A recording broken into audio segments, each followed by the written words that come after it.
Hi there, my name's Dan. I'm head of UX over here at Acorn Collective. My job is to make sure that the future platform is usable, accessible, and pleasurable to use. So as part of the ICO, we've put together a product vision showcase. The idea of this is we have some really grand, clever and innovative ideas, and we want to illustrate those for you. So these aren't necessarily the finished product. I'll go through some of the process we go through to make sure the product is absolutely right for the market in a while. But we wanted to show these are our ideas and give you an idea of some of the things that we're thinking about. And I'm hoping you'll be really excited about what we come up with. So first of all, everything that we're working on revolves around three core ideas: making crowdfunding accessible, helping founders to be successful, and making sure everything is as transparent as possible, both for the founders and the backers. So a founder starts going through our readiness loop. So when a founder is starting their crowdfunding campaign, they've got an idea. We need to check, first of all, is it legal? Is it moral? And we have a checklist to go through with that. And then we go through a circle of validation. So is the project possible, first of all? What does the founder need to know before they continue? And is there any training or support we can give them to help them get there? And this is all with the aim of making sure that founder has the best possible chance of their project being successful. Finally, they come around the loop and hopefully they get approved. If they don't, they can go around again as many times as they want till we get them ready to be a successful crowdfunding campaign. A backer can be confident that a project has gone through this process and is therefore more likely to succeed. So we're going to follow the journey that a founder might go through. So at the very beginning, we've got our project launch pad. And you can see here there's certain things that they need to tick before they can launch the campaign. There's such things like an explainer video. Projects are 86% more likely to succeed if they have an explainer video. So we're actually pushing them to have one of those. But let's start with the presentation page. This is the actual how they present their project, their campaign to their audience. We're going to make it really easy in terms of we have templates that they can use that we've validated and tested specifically for certain types of projects as well. And as we have more projects, we'll learn and gather more and more data on what makes those projects successful and give the founders the best possible chance. So making it really simple for somebody, they can choose a template, they can customize it, they can fill in certain content. But we also want to make the project presentation builder as flexible as possible as well. So the founder can use a template or they can really brand and create their own page in exactly the way they want to. Unlike a lot of existing platforms that just literally give you a page that you can put information in, put some pictures in, you can actually build an entire presentation page here using our really simple to use project page builder. We spoke about explainer videos. You're 86% more likely to succeed if you have an explainer video. So we think it's useful to actually push people to have a video. You can put a video in that you've created already on the side if you're a founder. Or we actually have an easy to use video builder. And this will allow people to really simply create quite a basic but useful explainer video that they can put into their presentation. And the general concept is to help people along the right route and give them all the tools they need to succeed. So we've got our explainer video now. But perhaps you don't want to build your own video. Perhaps you've got some funds and you'd rather get a professional to do that for you. Well, we've got this really innovative idea of the marketplace, the Acorn marketplace. And there's two sides to this. The first one is the Skillshare. So I've gone here and looked into the marketplace to find someone to help me build a video. I'm interested in having a cartoon made, so I type in cartoon. And I'll let you look through this properly on the presentation. But the idea is that people can actually share their skills, sell their skills on the marketplace. Founders can use those skills and use Oak tokens to invest in their own project. On the other side of the marketplace, we also have the toolbox. The toolbox is a bit like an app store. So we'll have a selection of really easy to use or really intuitive apps that people can use to build their campaign. And that might be to build their campaign, but it might also be to build their actual project themselves. You can see here we've got prototyping tools, we've got training tools, got manufacturing tools, and we're actually already partnering with some really exciting people. So we're talking to Envision at the moment. They've offered 6 months free use for every founder. Envision is a fantastic prototyping and UI design tool. We're also hopefully working with Shopify as well. They're really interested in providing e-commerce abilities. So we're ready to launch our campaign now. So the next stage after we've launched our campaign is we need to market it, right? So we've got a really exciting marketing managing tool here. The idea is we've got a lot of data that we have that we can use to help campaigns get off the ground. So we can give founders a marketing tool that is built around our engine. Really easy to use, but using our incredible amount of targeted data with pre-built audiences that they can market to. So for instance, we know a whole selection of people who are interested in backing projects that are, say, towards automotive. If you've got an automotive project, we've got pre-built audiences that you would be able to use.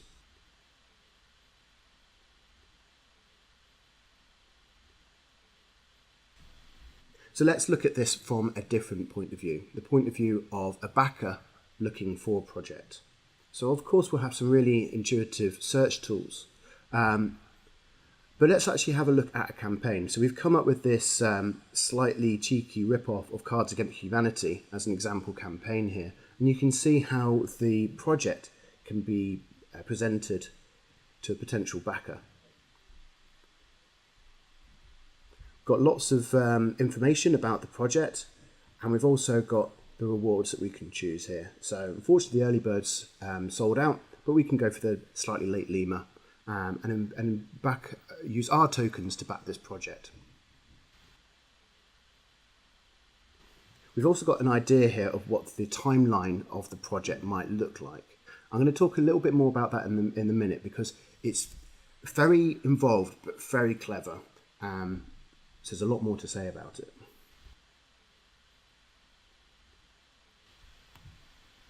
So now we come to actually back a project, the most important part. We need to get the money from the backers to the founders. And we believe that from the backers' perspective, they shouldn't need to care about blockchain, they shouldn't need to care about cryptocurrency, they should be able to pay as easily and simply as possible.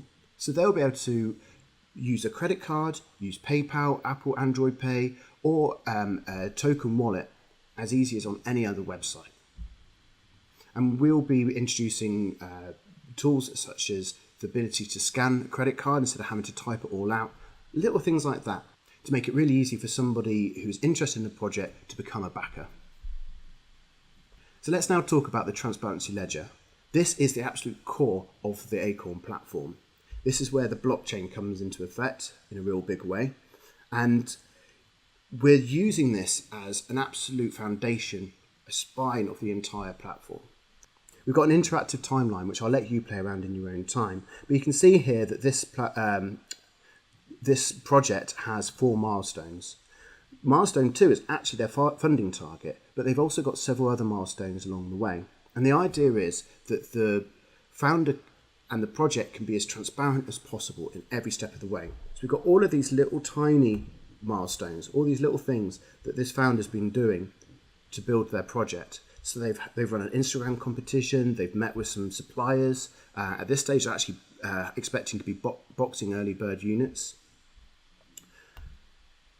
And they also have major milestones. So this one is a major milestone where they've achieved their goals up to this stage, and the crowd has actually approved them to be upgraded to a trust rating. At this stage, milestone 2,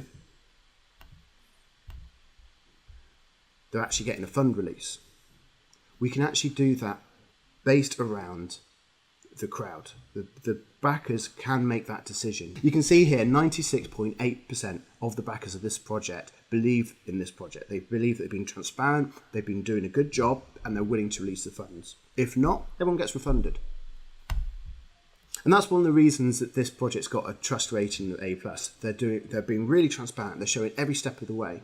Of course, if they're actually spending the OAK tokens that they're raising within the marketplace, within our ecosystem, that's going to really help us be able to, and the backers, be able to see that this is a proper, trustworthy project. Of course, they might need to release it into fiat for things, but every step of the way, the founders can communicate to the backers, be as open as possible. And that might seem like it's quite time consuming, but from the founders' point of view, if backers trust this project, if they believe in it, then other people are going to come in and put their money in and be happy to do so. So let's actually have a look at a backer poll. One of the benefits of crowdfunding is you've got this wide audience that really believes in your project. So why shouldn't we use that? In this poll, for instance, they found out that they actually have a choice of colour for the product. The new supplier said, well, did you know you can have several different colours? Well, why not let the audience actually decide on that rather than the founders making their own decisions? So what do we reckon? Let's vote for sea blue on this one. Well, the crowd decided that silver is more interesting to them, but that's okay. So that timeline is a really good way of thinking about the data, but it's not all that useful for people in real life to interact with. And that's why we've got the activity feed.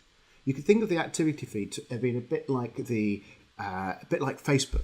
You've got all of the information that's coming up from your friends and groups that you're a part of. Works in very much a similar way. So you can see here, Jason sent me a message, and that was the message that I sent to him earlier. I've been promoted here a campaign that I might be interested in because I'm interested in cars. You can see another project I've backed, Arnie Maiden, have updated the milestones, and that reassures me that they're doing a good job. As we saw earlier, projects can run polls. So that might come up in my timeline.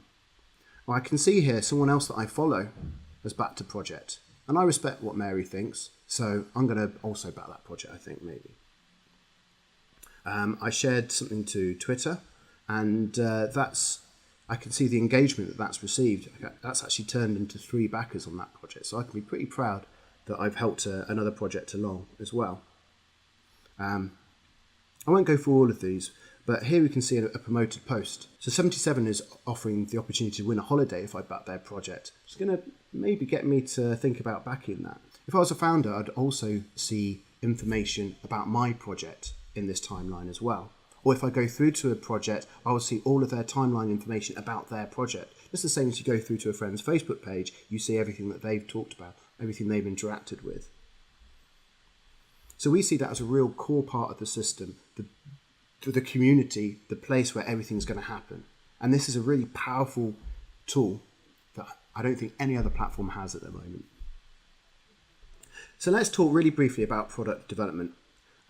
We've got a process that we go through, and you can read you can see quite in depth how we're going to approach that. But the general idea is we're using a proper lean process. That means that we define what we're trying to achieve, we discover everything we can about it, and we go through what's called a double diamond process, where we identify the problem, we diverge and find lots of solutions, test those solutions and converge onto the best possible that we can find. We then go through this loop here where we design, prototype, validate and test, then review the data, and then maybe go around that loop several more times before we are ready to actually build that product. Once again, when we build it, we need to test, this time more quality assurance. Eventually we deploy and release. And that doesn't end there. Once something's released, we need to measure that. How are real people interacting with that? Can we do better? And we'll always be working using development sprints and design sprints to design, test, deploy, measure. So I'm in charge of the user experience at Acorn. And as part of that, we've put together 5 core guiding principles that we're using to ensure we produce the best, most usable product that we can. The first one is design for extremes, by which we mean designing for people at both ends of the spectrum, whether that is their environment, their sentiment, their ability, or anything else.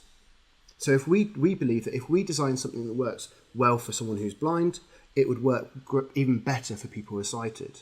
If we design for somebody in a developing country that perhaps has poor access to data and internet, we make it better for everybody else. When you're on the train or in a tunnel and you've barely got any signal, hopefully our platform will still work for you. And we're thinking about some really interesting solutions to that. For instance, imagine if you are in a country where you don't have very good access to data, but you still are a founder who wants to update their project. Well, a lot of those countries still have very good access to SMS messaging, so perhaps you'll be able to update your project using SMS. We're problem first and solution second. That means we don't come up with a good idea and then try and fit it around a problem. What we do is we try and identify exactly what real people are actually going through, what serious actual issues that people are facing, and then try and find the best way to solve that. And one of the ways we do that is we validate everything. We don't release stuff just because we like it, because we think it's fun. We do it because we've shown that it's a better product for real people. But we shouldn't be hamstrung by data. We should also feel free to dare to try something new. If we have that big idea, we take that, we test it, we see if it actually does work in reality, and we aren't afraid of failing. This means if we have an idea or we have a solution, we test it and it fails, we've learned something. That's not a bad thing, that's a good thing. And finally, everyone was responsible. So I am a UX designer, but everybody in Acorn influences the experience that people who use the Acorn platform will have. Everybody from the marketing side, everybody in the customer service side, or the developers, everybody in the business have an influence on making sure that when you come to use this platform, you'll really enjoy it. So I'd love you guys to have a look at that, read in detail what we're planning, and at the bottom of that page, you'll see that we're asking for some feedback. Tell us what you think about our ideas. How well have we explained our ideas? And if you have anything that you'd like to put to us, we'd love to hear it.